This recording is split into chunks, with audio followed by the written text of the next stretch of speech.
Ever wondered how much safer your work at height operations could be?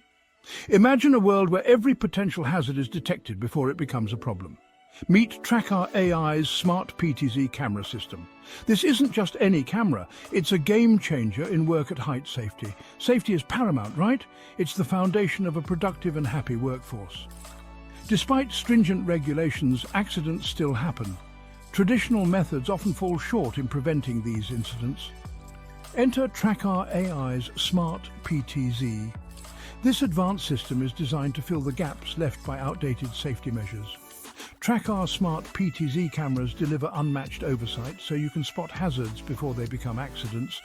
Offering 24/7 monitoring, it detects work at height safety hazards instantly, no matter the time of day or night. Think about it. Real-time monitoring, automated alerts and even fall detection.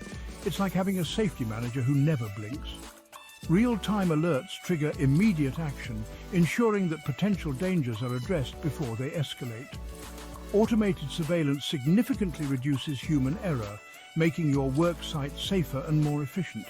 It even detects PPE and welding work compliance, ensuring that all workers are properly equipped. Ensure every worker goes home safe. That's the ultimate goal, isn't it? Ready to elevate safety? Stay safe, stay smart. With Tracker AI, you're not just upgrading your equipment, you're upgrading your entire safety culture. The Tracker Smart PTZ camera features advanced AI algorithms that are constantly learning and adapting to new safety challenges. With 360-degree rotation and high-definition video, it covers every angle, leaving no blind spots. You can decide which areas to cover, what to detect in each area through a simple online procedure without ever leaving your seat. Through the setup, you can monitor what is happening on the ground in real time remotely. In a recent case study, a manufacturing plant reduced accidents by 40% after implementing our system. Features include night vision, advanced monitoring for PPEs, work at height and welding activities, including real-time analytics, making it a comprehensive safety solution. Our team of experts ensures the highest quality and reliability, constantly innovating to meet your safety needs. Plus, our dedicated support team is here to assist you 24/7, ensuring that you get the most out of your investment. Join the revolution in safety with Tracker AI's smart PTZ camera system. It's time to take your safety measures to the next level. Visit tracker.live to learn more and get started today. Together, we can create a safer, smarter future for everyone.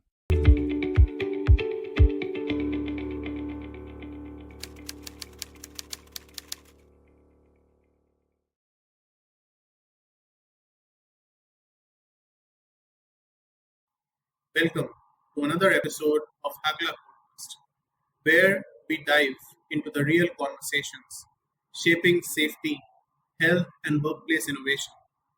Today, we tackle a question that sits at the heart of every OSH professional's reality. Can regulators and industry truly work together to build safer workplaces, or are they destined to clash? Our guest today brings a powerful perspective from the front lines of enforcement and innovation.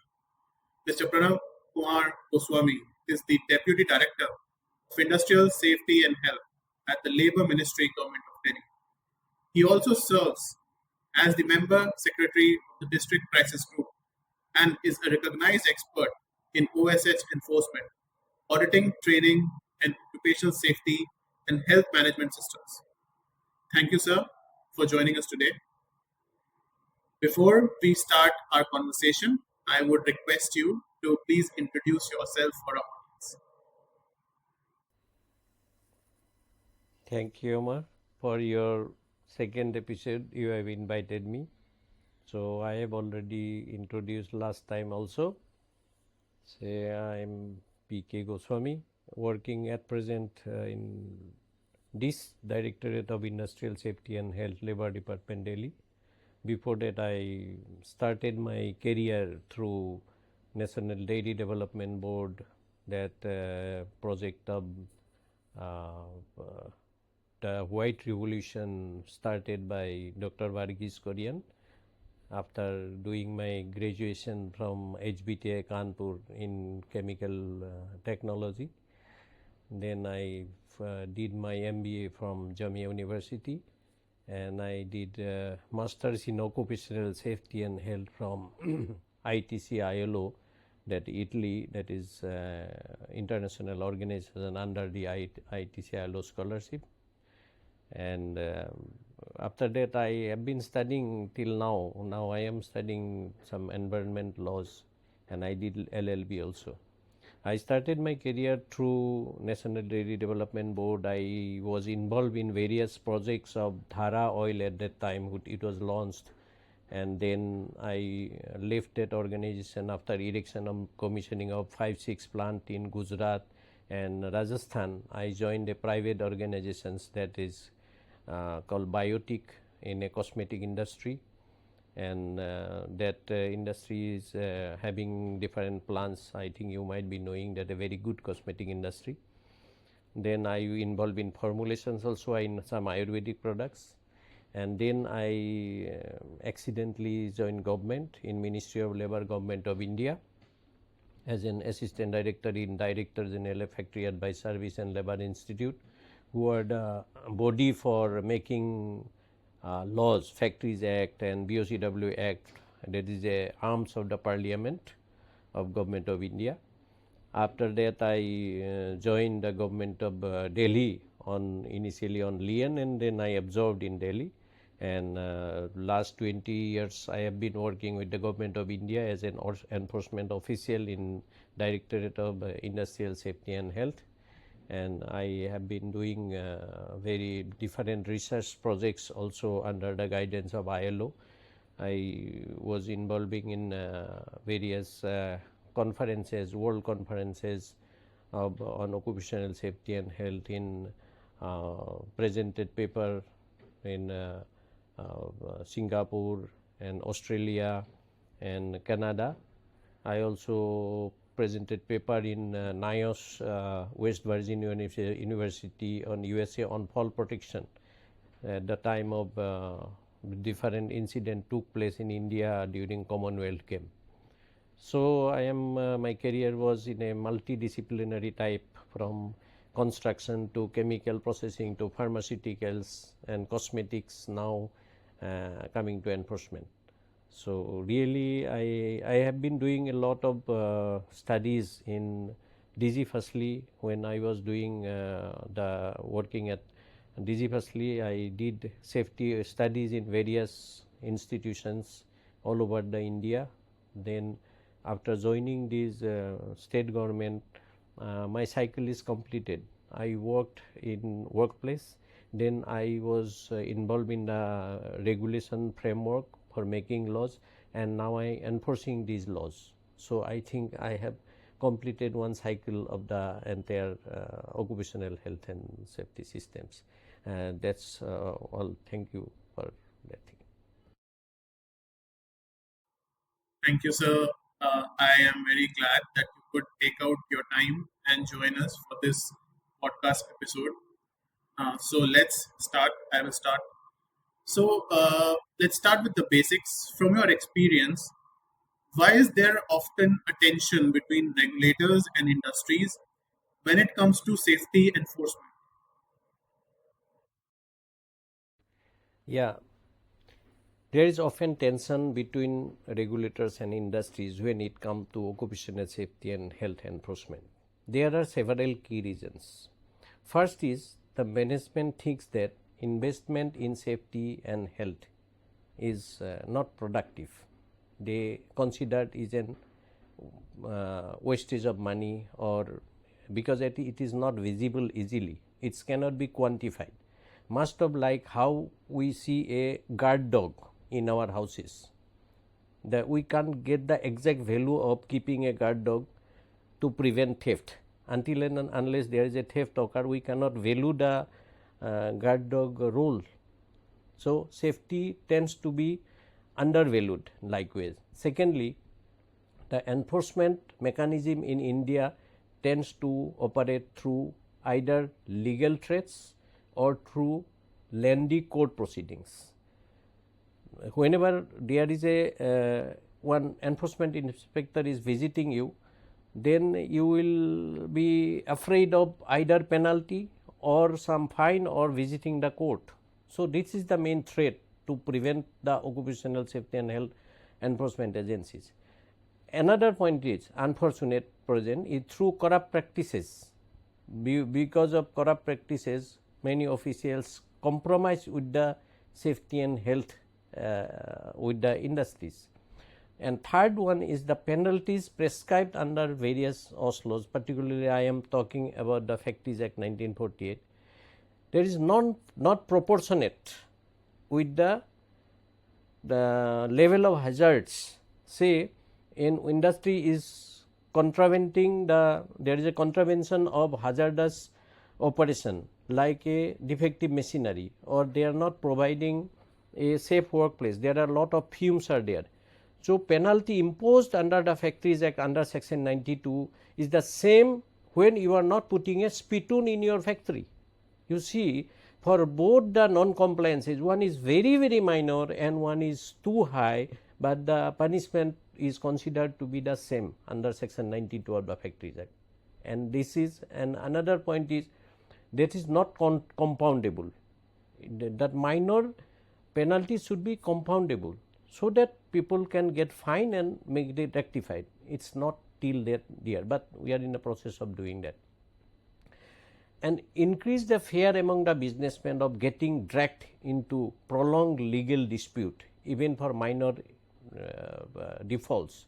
This often creates a negative impact rather than one encourages proactive compliances. That's all about that.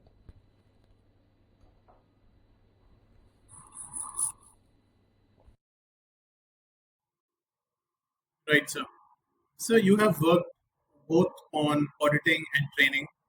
Can you share some of the differences and similarities between work culture in private sector and the government? Before giving answer to your question, I have to categorize the level of industries. This is different for different category of industries. Let me categorize in broad way in three categories.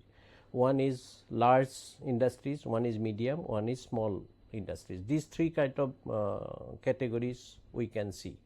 Generally, the large industries in private sector we can compare in government sectors also, because government sector is having industries like DRDO, or in PSUs like Indian Oil Corporation, like BHEL or Reliance. These are private PSUs like BHEL and DRDO, and private organization Reliance and other Velco and Vedanta. These are private big organizations. Let us first compare these two type of categories.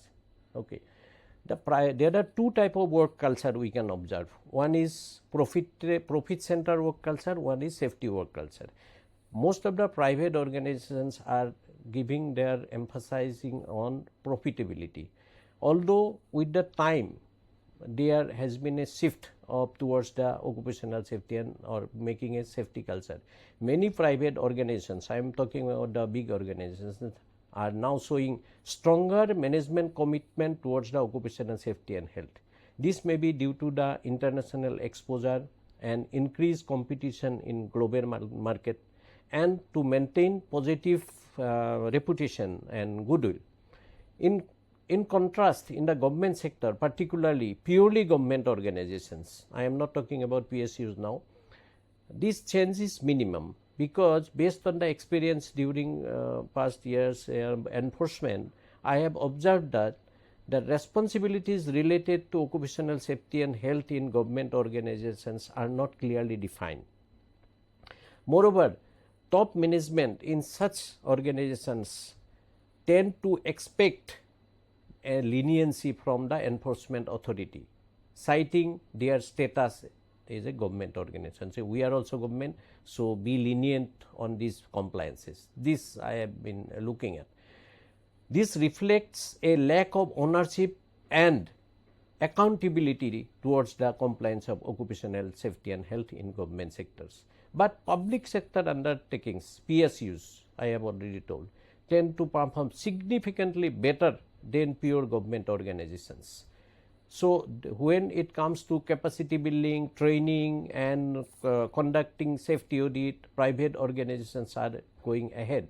Their programs tend to more structured, frequent and better resourced compared to those government organizations. Right, sir. So it is very important to make comparisons between the similar type of industries. So, do you believe industries want to comply, or are they more focused on avoiding penalties? How does that mindset affect outcomes? Yeah, I have already addressed the same issue in my first question. But to add on further, I want to highlight the work culture of those three categories that I have already told: large, medium, and small industries, the status of compliances and safety mindset. First, the large corporates and multinational companies usually have a strong safety culture. They fully comply with occupational safety and health legislation, maintain dedicated safety department, dedicated fund allocated to for safety and health, and have comprehensive health and safety policy. Health and safety policy is one of the most important part of the occupational safety and health management system. It is the commitment of the top management towards the health and safety. It's like for a country, the constitution is that for a health and safety parameters, that occupational safety and health policy is the core commitment to the management, what they are going to do, how they are going to identify the hazard at their workplace, what are the hazards at their workplace, how they are going to manage the hazards at workplace, how they are going to train or capacity building of workers. All are very clearly defined for a good organizations, and they are following all these as mentioned in the occupational safety and health policy. Not only this, they goes to good organizations in private sector, go downline to their suppliers, to vendors for through different safety audits, compliance audit, training and emergency preparedness at their levels. This focus is genuinely on developing a sustainable safety culture, not just to avoid the penalties. These organizations have safety departments more. Whenever we are talking about the medium organizations in private sectors, they are having a safety department, but just for formalities. In unorganized sector, what they are doing, oftenly they are having a safety department but not adequate safety budget for that. These companies aim to meet only the statutory requirement of minimum standard to avoid penalties and regulatory notices. Safety in such organization is often seen as a cost burden rather than an investment or productivity. And when we are talking about the small enterprises, many small and medium sized enterprises, especially in unorganized sector, operate without having any safety department, neither any safety policy, neither any concept of safety. These organizations frequently lag behind on safety practices and tend to avoid enforcement agencies out of fear and penalties. They neither cultivate a safety culture nor are willing to engage proactively in safety improvement. So, while some industries genuinely want to comply with the right reason, many others focus on avoiding due to penalties, and this mindset significantly affect the overall safety and outcome. It creates gap in environment and implementation, leading to a less safe work environment across different sectors. Thank you. Right, sir. So, you have had success using diplomacy in enforcement. Can you share an example where collaboration, not conflict, led to better safety results? Yes, I firmly believe in enforcing through facilitation rather than by treatment or threatening or punishment. An example from my experience in Delhi clearly illustrates how collaboration, not conflict, led to significant better safety outcomes. In Delhi, there are about 500 petrol pumps till 2022 registered under the Factories Act. Most of the owners, petrol pumps are well influenced person in the society, and they thought that there is no need of any factory act registration because this is not a factory. I explained in last time also. But as per the definition of factory section 2K and 2M, pumping of oil, which is a flammable substance defined under section 2CB at serial number 29, highly flammable substance. That's why it is not only a factory but also a hazardous factory due to the threat of fire and explosion due to the use of petrol. So that's why it is required to be registered under Factories Act, and accordingly they have to comply various provisions which makes the workplace safer. Unfortunately, they were not, many of them were not agreed with that. They went to court, I think in West Bengal, then their application was rejected, and finally Supreme Court had upheld this by decision in 2009 that yes, petrol pump is a factory, you have to comply with these provisions. So instead, there in Delhi, I have seen there is a two incident took place. One is in Nehru Place. There is a Indian Oil petrol pump. When they were cleaning the underground vessel, there is a explosion and took one life of the worker. And secondly, on June 14, 2024, there is an oil tanker fire accident in Rajapuri area. And these two accidents highlighted the unsafe practices that is prevailing in this petrol pump in Delhi. Instead of immediately imposing penalty or punishment or giving notices, so-called notices, I took the initiative of collaboration to engage key stakeholders like the main principal stakeholders, Indian Oil Corporation, Bharat Petroleum and HPCL regional directors, and requested them to support by organizing a Zoom meeting. In that meeting, along with the petrol pump owners and also DPDA, Delhi Petrol Pump Dealers Association members, President Secretary, when we are talking in that Zoom meeting with a friendly way, I have explained the legal requirement of the petrol pumps to register under the Factories Act, and especially under first schedule how it is important, what are the hazards, how it may impact a small mistake in that petrol pump, the SOPs when some car is fueling, then what SOPs are to be followed. These practices I discussed in that meeting, and they have accepted most of the things, and I also shared the Supreme Court verdict regarding the petrol pump registration.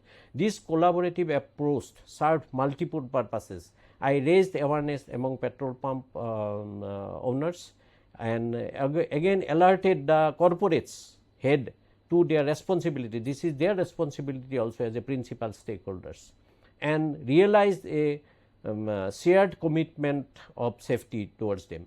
The result was swift and remarkable. Within a few months, about 80 to 90% remaining petrol pump got registered. Once they have registered under the Factories Act, the petrol pump started complying with the critical safety provision, including safety measures, worker health checkup, first aid training certificate, that revolving the shifting of worker from one point to another point so that they cannot work for a long time inhaling the petroleum products. So these type of changes we have seen. That was a good effort of collaboration I can share with you. Thank you.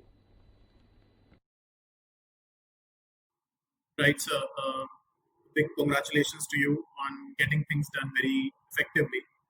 So, moving forward, how can safety officers in companies view inspectors or regulators as partners, not threats?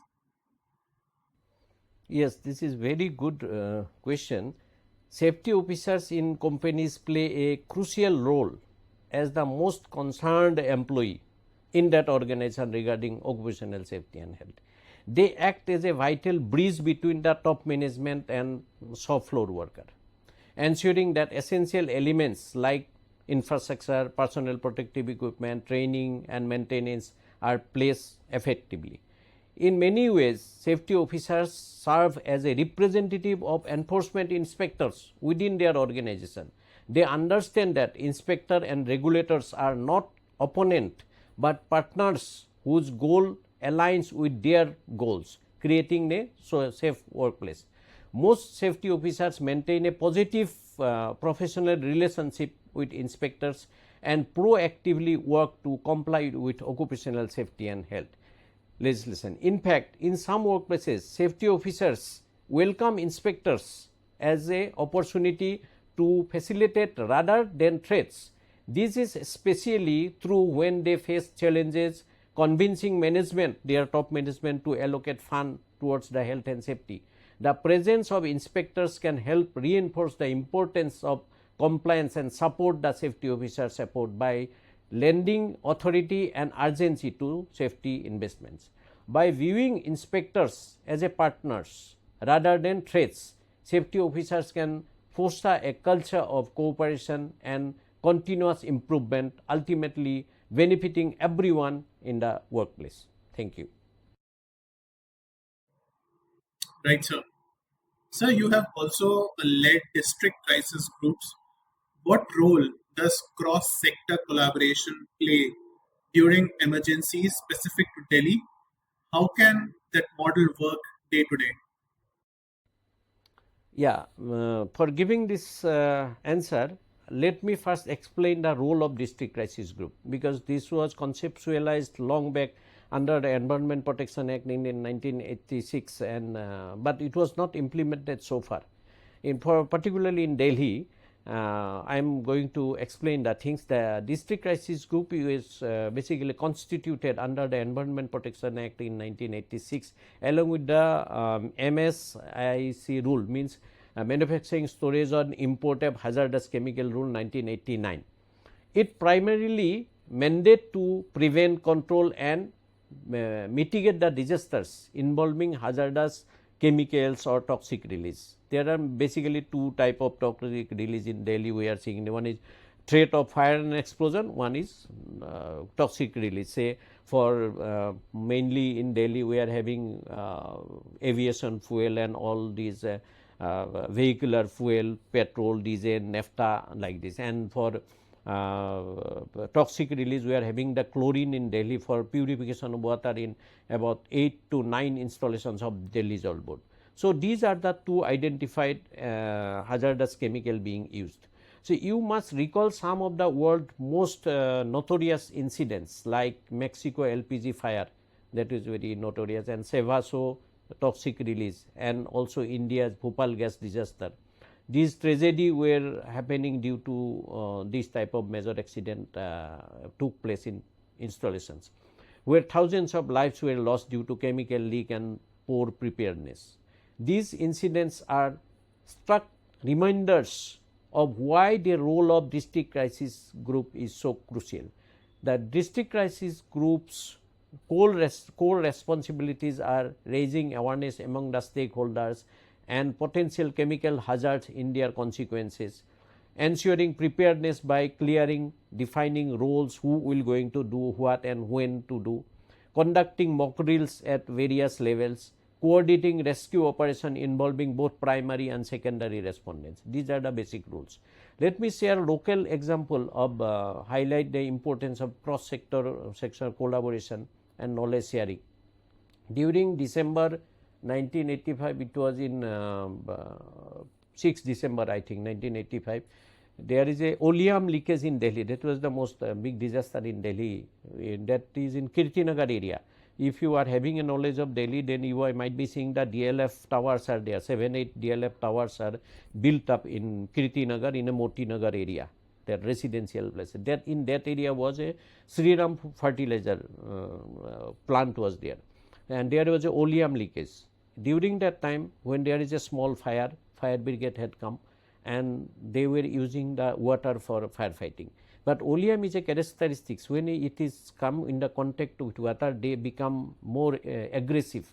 There is a exothermic, where heat is generated and they are getting a more heat. When there is a more heat, air is already in the air atmosphere, and already the ignition is there. There is a blast, huge fire blast. Due to using of water by the due to lack of knowledge of the firefighters, that big explosion took place, which took the life of one person and very many injured. This disaster could have been avoided if proper training is given to that firefighters or different stakeholders. That's why today our approach is more one is in Nehru Place, there is Indian Oil integrated. Delhi has 11 districts, and 11 districts is having 7 districts is having major hazard installations. All 11 districts are not having, only 7 districts are having MH installation. Those are basically petroleum products and toxic that chlorine. These two types of mainly hazardous material which we are using in Delhi. So we are having a on-site emergency plan. This is a basic principle. On-site emergency plan means every MAS installation where they are using these chemical and toxic release, they will prepare a emergency preparedness plan within their premises. Means when there is a leakage or fire took place within their premises, how they are going to handle this detailed plan, that is called on-site emergency plan. So all these 16 or 17 MNC installation in 7 districts in Delhi has prepared on-site emergency plan. But these plans were not integrated with the off-site emergency plan. Means if the consequence or if the disaster come out of the boundary of that factory, that what will happen, how the population will be affected. So for that cause we have to make the off-site emergency plan. Till now, from 1986 to 2019, there was no off-site emergency plan. And in 2019, we have made, our department has for the first time off-site emergency plan for all 7 districts. And we are now in the process of integrating this off-site emergency plan with the district disaster management plan and state disaster management plan. Otherwise, what will happen? DCG group will work in a separate way, and district major disaster management will go in a separate way. So fortunately the chairman of district disaster management and our district crisis group, the district magistrate, and our department, we are the member secretary.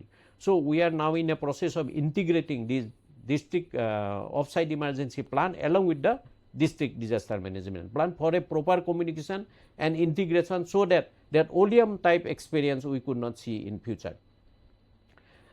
Importantly, the model is just for industrial, not is just for industrial accidents.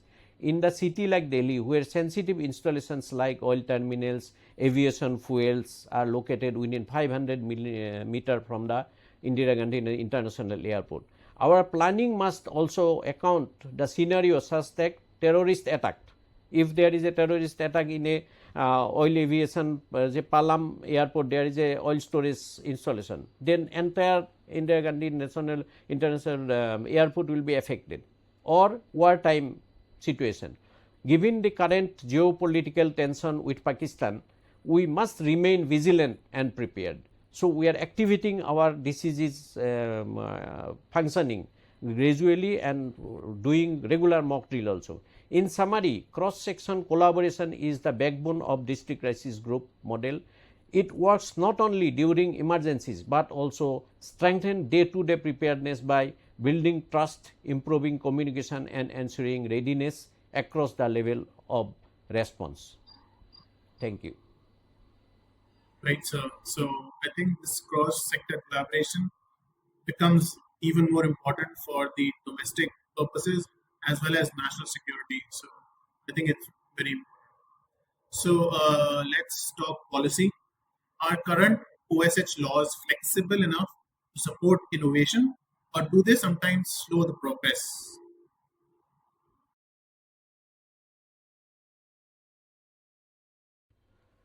Yeah, the fundamental aim of occupational safety and health law is to protect workers primarily to prevention of death. Death is occurred by 2 causes, either by occupational disease or by accident, industrial accidents. In order to prevent death, we have to prevent accident, we have to prevent occupational diseases. For that, we should know what are the hazards at workplace first. That's why we need to, there is a need of identify the hazard at workplace, then how to manage these hazard at workplace to avoid any accident and occupational diseases. I would emphasize that the concept of innovation with control, the development with control. Without proper check and balances, development can become hazardous. So not only to occupational safety but also environment and public health. Let us discuss the construction sector in India. You can see there is a growing, it is construction sector is growing rapidly, but often without any adequate legislations. This unchecked growth has led an unplanned and sometimes illegal construction. Even major cities in Delhi, Mumbai, you can see lot of construction are they are illegally construction. Due to political reasons, they cannot be demolished also, and they are totally illegally, and they are being built up like an parallel city along with the world class city. While these developments might be seen as a sign of progress, they simultaneously pose a serious risk. Even if you see the houses nearby airport, originally there were no residential area in the airport. Even the oil installation, like HPCL, BPCL installations in Brisbane, the area was entirely vacant when the plan was installed. Now there is a thick population. If there is something, then lot of people will be affected. So, not just for terms of worker safety, but also terms of environment, it is more important. A powerful historical example of uncontrolled innovation is asbestos. Asbestos is naturally occurred group of silicate material known as for its strength and chemical stability and flexibility. You might be knowing the asbestos are being used for the roofing purpose and the scooter brake shoes purpose because of the good thermostatic and elasticity property. But this asbestos use was a very lucrative idea, innovative idea in Europe in 1990s and 1980s.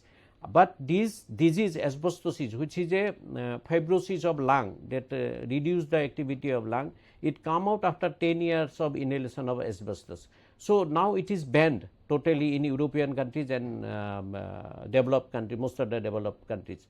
Although the first documented case of asbestosis was in 1906 in London, but it took long time to countries regulate this ban of this product. Iceland was the first country to ban this in 1982, followed by Italy in 1990. Iceland banned it in 1982 and Italy banned this use of asbestos in 1992 and European Union banned it in 2005. The US has finalized a comprehensive ban on asbestos in 2024 only. In contrast, India has banned asbestos mining but not import or use of asbestos, which are being used in roofing, sheet, pipe and molded goods. Meanwhile, countries like Russia, China, Brazil, Mexico are still doing the asbestos mining and exporting to other countries. This example underlined the urgent need of monitor and control and safety impacts of innovation. Innovation should not come in the cost of human and health of and safety. In my view, Indian occupational safety health laws are generally well defined and capable of supporting innovation. They are not inherently restrictive or meant to slow down progress. However, there are significant gaps in the current framework. For instance, areas like nanotechnology, radioactive material. You might be recall the release of radioactive material in Mayapur scrap area in about 10 years back. So, and chemical use in academic and medical laboratories remain under-regulated. These are emerging sectors where occupational safety and health risks have not been fully explored or addressed. In conclusion, for India to truly innovative safety and sustainability, it must adopt a proactive stance on occupational safety and health, updating laws, enforcing compliance, and embedding control mechanism within every phase of development. Thank you. Right, sir. So, what is your take on emerging industries like renewables, logistic technology, or automation? Are regulations keeping up? Yeah, this is a very important question, especially given in the current scenario. At present, India enforces only 4 legislation on related to occupational safety and health for the worker working in factories, working in construction sector, working in docks, and working in mines. These law apply to just 10% of the work population in India. 90% workers which are working in unorganized sector, whatever you have just told about the emerging industries without adequate legal protection. The introduction of Occupational Safety and Health Working Condition Code, that we are in short we are talking about OS Code 2020, which was passed by the Parliament in 2020, makes a significant shift. These new legislations aims to extend occupational safety and protection to vast majority of the workers previously included importedly, especially emerging industries, logistics, renewables, transport, sales and promotion, contract work, beer and cigarette worker, cinema worker, theatre worker, plantation worker, which is a major part of occupational this thing. So we are taking care all these sectors in these new laws. The positive impact here is sustainable. A large segment of workforce in this growing and often informal sector will now fall under occupational safety and health regulatory framework. This is not only improves worker safety but also align India's with international framework. India has already ratified few conventions like Convention 155, that is Occupational Safety and Health Convention in 1981, and Promotional Framework Occupational Safety and Health 2006 was also ratified, which is Convention 187. But still few conventions are not ratified by India, like Convention 87, that freedom of association, Convention 98, that collective bargaining, are not still ratified by India. By the introduction of this OS Code 2020, I hope India will be ready to ratify all the balance ILO conventions regarding the workplace safety and health and labor conventions. In summary, while regulations have historically lagged behind in emerging sectors, the new OS Code represents a major step towards in bringing the gap and promoting safe workplace environments across the range of industries. Thank you.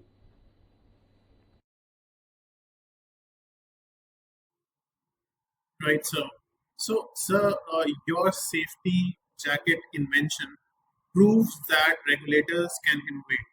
So, what message do you think that sends to industry leaders? Yeah, then as an enforcement official, I exercise the authority granted under Section 9 of the Factories Act, which allows me to inspect every part of the factory, including building, machinery, hazardous process, and to investigate accidents and to find out a root causes. I also have to power to seize records and halt the use of any part of the machinery or any process if I feel that that is a dangerous. Taking the advantage of this during the inspection, I observe many good practices also and in practice, and often uncover new ideas for preventing accidents and occupational health issues. Visiting different industries and learning from skilled workers and local resources help me to develop practical and innovative safety solutions. For example, after investigating several fatal accidents in reloading industries in Delhi, which is 100% fatality in Wazirpur area, I designed the bulletproof safety jacket that you have mentioned. I explained in my last talk also, for rolling mill operators, and weighing of only 2 kg, 2 to 3 kg instead of 7 to 8 kg traditional personal protective equipment made of aluminum sheet and leather. So that was very heavy. That's why that was unable to wear by operator for long hours. But by my innovative idea, when I was visiting Frankfurt for a conference, I see the bulletproof fiber, very lightweighted. So I imported this and prepared with the help of some tailor few safety jacket. These PPEs help to transform the accident prone rolling mill into a zero accident factory within 2 years, which I experimented in Wazirpur industrial area. More recently, I introduced 15 minutes yoga therapy for in garment industries worker just for 15 minutes before the lunch time. So I requested management to provide 15 minutes extra time before the lunch break. So they provided this. This simple yoga intervention performed daily before lunch for 2 months significantly reduced the MSD, musculoskeletal disorder, among workers. Actually, ladies worker in garment industry has to work for 8 hours in standing position for thread cutting and checking. So for long hours standing, there is a musculoskeletal disorder problem. So most of the problems were recovered. About 70% of these acute problem were recovered, and there is a chronic problem were still there, which took a longer time.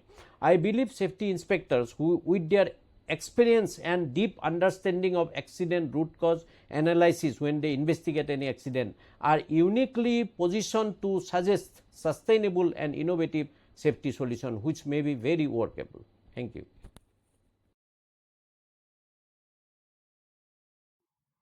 Right, sir.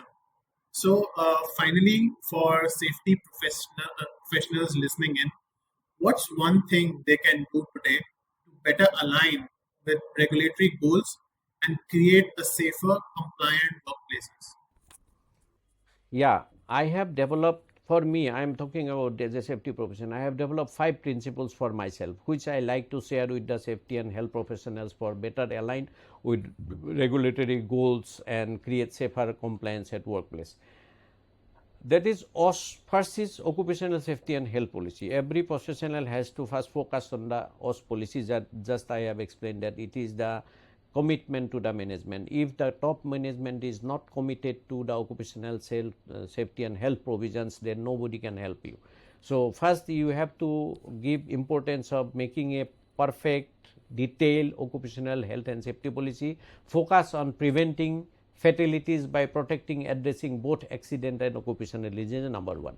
Number 2, what is the cause of this accident and occupational disease? The accident and presence of hazard. Now, identification of hazard must be with that policy, and systematically identify the workplace hazard and implement effective control and management strategies for this. Third is communication and management information system. To ensure strong intra-sectional communication, all department inside the organization should have good communication and a bottom-up approach. The top management should know what is going on at shop floor, what accidents are going on, what are the near misses are going on. Near misses are the key for solving the accidents, preventing accidents. If you are having any accident, it means there may be lot of time near misses in that accident. They are giving the signal, yes, their accident will took place in near future. So this communication is to go from bottom work shop floor to the top management for policy making purposes, and for information through a structured management information system, which we are talking about, MIS and OSHMAS system, Occupational Safety and Health Management System. Fourth is have not been fully explored or addressed. In conclusion, participatory and holistic approach. We have to promote workers' participation. Until and unless workers are involved in decision making and workers are not involved for hearing their problems, then we cannot get any effective result from the bottom level. And adopt a comprehensive occupational safety and health management system involving the participation. We can do it by safety committee, we can do it by information of near misses, by rewarding them for information of near misses, like this. And finally, the fifth principle I am adopting is regulatory compliances. To ensure strict adherence of occupational safety and health laws and standards, including the correct use of enforcement of PPEs and other safety measures. These are the most important. Once we will comply the 4 principles, above 4 principles like safety policy, properly detailed safety policy, then identification hazard, management of hazard, and information from bottom to top, then automatically you will think that 90% of the compliances are already done by default. When you are going through the system of 1, 2, 3, 4, the fifth is automatically complied. Until and unless you comply those provisions, you cannot comply with the laws. So this is the final thing. 5 principles I have adopted. So finally, I will say my message that be proactive and work in a holistic way for a better safety at workplace. Thank you. Thank you, sir. That was an eye-opening conversation with Mr. Pranab Kumar Goswami, a rare voice who understands both sides of safety equation. Whether you are in compliance, operations, or leadership, I hope today's discussion reshaped how you think about the regulator industry dynamic. It's not about fear, it's about collaboration, shared responsibility, and innovation together to protect people on the front lines. If you found value in today's episode, don't forget to subscribe, leave a review, and share it with someone who cares about safety as much as we do. Until next time, stay safe, stay curious, and stay connected. Thank you and have a nice day. Bye bye.